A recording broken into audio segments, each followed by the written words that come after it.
My name is Peter Cook. I'm the Executive Director of the New York State Council of Churches.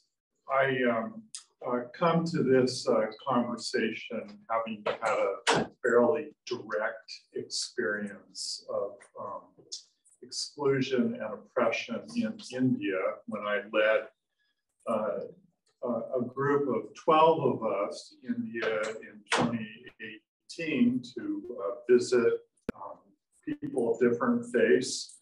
It was a fairly touristy kind of event, but unfortunately 9 of us were turned away at the Chennai airport and sent home. And unfortunately, this is a very frequent occurrence in Indian airports, but I don't know that people always realize that. And so I want to continue to give voice to this kind of oppressive practice on the part of the Indian government. I also want to make clear why that occurred from the Indian government's perspective and why this is just so disturbing. You must understand the Indian government has a lot invested in maintaining the caste system and keeping people in their place. And so anybody who might threaten that caste system in some way, either through words or actions, is very intimidating to them. I'm particularly worried about Christians who might bring money into the country to encourage Christian institutions that offer education or healthcare that might lift up, for instance, Dalits in India.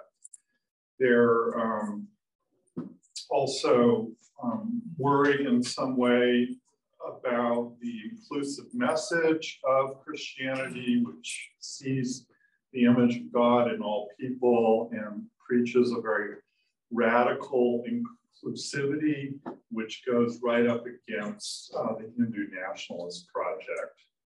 They're worried that Christians might in some way side with those who are oppressed in that country, particularly people whose labor is exploited by elites in that country and are really relegated to a subordinate role where they become sort of unwitting philanthropists for the very wealthy in India. So you showing up as a Christian in so many ways is just threatening to them. And this is why they try to push it away. We have just decided that we are going to speak as loudly as we can about this experience. We are not going to be intimidated. I feel I'm in a position, because I'm not an Indian national, to be able to do that and speak strongly and forcefully against all of these caste-ridden oppressive policies that make up the Hindu nationalist project. So thank you for having me.